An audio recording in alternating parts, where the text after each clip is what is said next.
ഈ പൊതുതാൽപര്യ ഹർജി നൽകിയ ശേഖർ തമ്പി ഞങ്ങളോടൊപ്പം ചേരുന്നു. ശേഖർ തമ്പി, എന്തായാലും സർക്കാർ ഒട്ടും പ്രതീക്ഷിച്ചില്ല ഇങ്ങനെ ഒരു പരാമർശം കോടതിയുടെ ഭാഗത്തു നിന്നുണ്ടാകുമെന്ന്, ഇങ്ങനെ ഒരു നിർദ്ദേശം കോടതിയുടെ ഭാഗത്തു നിന്ന് ഉണ്ടാകുമെന്ന്. ഇന്ന് കോടതിയുടെ നിരീക്ഷണങ്ങളുടെ അടിസ്ഥാനത്തിൽ ഇനി തുടർ നടപടികൾ എന്തായിരിക്കും താങ്കളുടെ നിരീക്ഷണത്തിൽ? എന്തായാലും ഈ കേസിൽ ഹേമ കമ്മിറ്റി റിപ്പോർട്ടിൽ കൃത്യമായിട്ട് പറഞ്ഞിട്ടുണ്ട്, ഈ സിനിമാ മേഖലയിൽ സെക്ഷൽ ഹറാസ്മെന്റും സെക്ഷൽ അസോൾട്ടുകളും നടന്നിട്ടുണ്ടെന്ന് കൃത്യമായി കമ്മീഷൻ റിപ്പോർട്ടിൽ തന്നെ പറഞ്ഞിട്ടുണ്ട്. ഒരു ജുഡീഷ്യൽ കമ്മീഷന്റെ റിപ്പോർട്ടിനെ അവിശ്വസിക്കേണ്ട കാര്യമില്ല ഇവിടുത്തെ പോലീസിനും സ്റ്റേറ്റിനും. ആരുടെ പരാതി കിട്ടിയില്ലെങ്കിലും സോ മോട്ടോ കേസ് സ്റ്റേറ്റിന് എടുക്കാം. അത്തരത്തിലൊരു ആവശ്യമായിട്ടാണ് ഞങ്ങൾ ഇപ്പോൾ ഫയൽ ചെയ്തിട്ടുള്ളത്. ഇതിൽ അനുകൂലമായിട്ടുള്ളൊരു വിധി തന്നെ ഉണ്ടോ, അതിന്റെ അടിസ്ഥാനത്തിലാണ് ഇന്നിപ്പോൾ കോടതി ഈ പൂർണ്ണമായ രൂപം അൺസെൻസേർഡ് കോപ്പി സീൽഡ് കവറിൽ ഹാജരാക്കണമെന്ന് പറഞ്ഞാൽ അതിന്റെ അടിസ്ഥാനത്തിലാണ്. അത് വായിച്ചു കഴിയുമ്പോൾ കോടതിക്ക് തന്നെ ബോധ്യപ്പെടും ഇതിന്റെ സീരിയസ്നെസ് എന്താണ്, ഇതിന് വേണ്ട നടപടി എന്താണെന്ന്. അതിന്റെ അടിസ്ഥാനത്തിൽ അനുകൂലമായ ഒരു വിധി തന്നെ ഉണ്ടാവുമെന്നാണ് പ്രതീക്ഷ. അല്ല, ഇപ്പോൾ സർക്കാർ പറയുന്നത്, അതായത് പരാതിയൊന്നും ലഭിച്ചിട്ടില്ല, അതുകൊണ്ട് പോലീസ് കേസ് രജിസ്റ്റർ ചെയ്യാൻ പറ്റില്ല എന്ന വാദം സർക്കാരിൽ തന്നെ ഒരു വിഭാഗമാണ് പറയുന്നത്. ഇപ്പോൾ നേരത്തെ ധനകാര്യമന്ത്രി കെ എൻ ബാലഗോപാൽ പറഞ്ഞത് പരാതി ലഭിക്കണമെന്നില്ല. ഇപ്പോൾ കോടതിക്ക് വേണമെങ്കിൽ സ്വമേധയാ കേസെടുക്കാമല്ലോ, അല്ലേ? ഇങ്ങനെ ഒരു ജുഡീഷ്യൽ കമ്മീഷന്റെ റിപ്പോർട്ടിന്റെ അടിസ്ഥാനത്തിൽ കോടതിക്ക് വേണമെങ്കിൽ സ്വമേധയാ കേസെടുത്തുകൂടെ? കോടതിക്ക് സ്വമേധയാ കേസ്, ഇതിലെ കാര്യം എന്ന് പറഞ്ഞാൽ സ്റ്റേറ്റ് ആണ് ഇവിടുത്തെ ലോ എൻഫോഴ്സിംഗ് അതോറിറ്റി. സ്റ്റേറ്റ് ആണ് ഇതിൽ കേസെടുക്കുന്നത്. ഒരു കൊഗ്നൈസബിൾ ഒഫൻസ് നടന്നു എന്നുള്ളത് കൃത്യമായിട്ട് ആ റിപ്പോർട്ടിൽ പറഞ്ഞിട്ടുണ്ട്. ആ റിപ്പോർട്ട് ഭരണഘടനാപരമായ ആർട്ടിക്കിളിന്റെ അടിസ്ഥാനത്തിൽ സ്റ്റേറ്റ് ഉണ്ടാക്കിയിരിക്കുന്ന ഒരു കമ്മിറ്റിയുടെ റിപ്പോർട്ടാണ്. ആ റിപ്പോർട്ടിൽ കൃത്യമായിട്ട് പറഞ്ഞിട്ടുണ്ട് കൊഗ്നൈസബിൾ ഒഫൻസ് നടന്നിട്ടുണ്ട്, IPC ഒഫൻസ് അട്രാക്ട് ചെയ്യും, അത് പൂർണ്ണമായിട്ട് നോക്കിക്കഴിഞ്ഞാൽ ചിലപ്പോൾ NDPS ഒഫൻസ് വരും, അങ്ങനെയുള്ള കാര്യങ്ങളെല്ലാം വരും. അപ്പൊ അങ്ങനെ വരുമ്പോഴത്തേക്കും അത് നടന്നു കഴിഞ്ഞാൽ ഒരു പരാതിക്ക് വേണ്ടി വെയിറ്റ് ചെയ്യേണ്ട കാര്യം സ്റ്റേറ്റിനോ പോലീസിനോ ഇല്ല.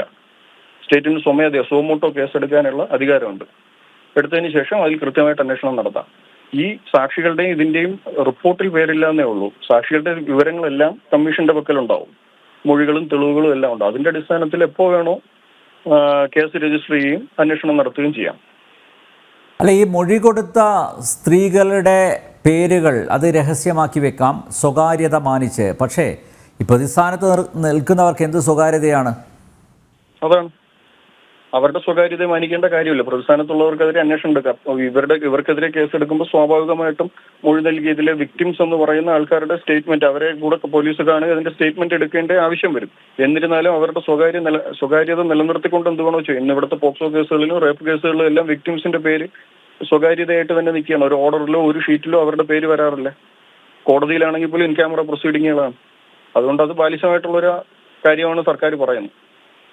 അല്ല, ഇത് ഇപ്പോൾ ഇരകളുടെ മൊഴി എടുക്കുകയാണെങ്കിൽ, രേഖപ്പെടുത്തുകയാണ്, ഇപ്പോൾ സപ്പോസ് കേസ് രജിസ്റ്റർ ചെയ്യുന്നു എന്ന് വിചാരിക്കുക, ഇരകളുടെ മൊഴി രേഖപ്പെടുത്തുന്നു. പക്ഷേ ഇത് എത്രയോ വർഷങ്ങൾക്ക് മുമ്പ് നടന്ന സംഭവമാണ്. ഇപ്പോൾ അതിൻ്റെ തെളിവ് ശേഖരണം ഒക്കെ അത് എത്രത്തോളം സുതാര്യമായി നടക്കും, എത്രത്തോളം സാധ്യമാണ്? ഇത്തരത്തിലുള്ളൊരു കേസിൽ ഒരു സ്ത്രീയുടെ മൊഴി ഉണ്ടെങ്കിൽ ആ മൊഴിയെ അവിശ്വസിക്കേണ്ട കാര്യമില്ല എന്ന് സുപ്രീം കോടതി തന്നെ പലതവണ പറഞ്ഞിട്ടുണ്ട്.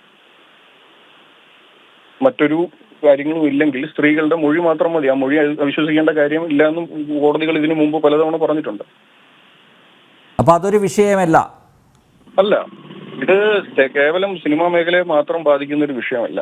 ഒരു സമൂഹത്തിലെ സ്ത്രീകൾക്കെതിരെ ഇത്രയും അട്രോസിറ്റീസ് കാലങ്ങളായി നടന്നു വരുന്നു എന്നറിയുമ്പോൾ അതിനെതിരെ ഒരു കമ്മീഷൻ തന്നെ റിപ്പോർട്ട് കൊടുത്തിട്ട് അതിൽ എങ്ങനെയാണ് സർക്കാരിന് മിണ്ടാതിരിക്കാൻ സാധിക്കുന്നതെന്നും മനസ്സിലാവുന്നില്ല.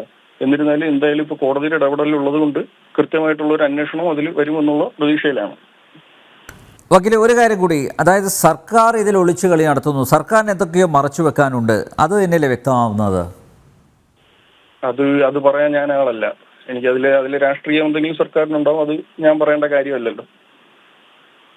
അല്ല, ഈ ഉന്നതരെയൊക്കെ സംരക്ഷിക്കാനുള്ള ഒരു വ്യഗ്രത സർക്കാരിന്റെ ഭാഗത്ത് പ്രകടമാകുന്നു. ഇന്നിപ്പോ കോടതിയിലാണെങ്കിൽ തന്നെ സർക്കാർ ആരെങ്കിലും പരാതി തന്നാൽ നടപടി സ്വീകരിക്കാമെന്നുള്ള തരത്തിലാണ് പ്രതികരിച്ചത്.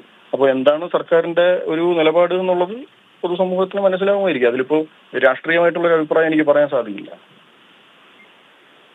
യെസ്, വളരെയധികം നന്ദി ഈ ഘട്ടത്തിൽ പ്രതികരിച്ചതിന്.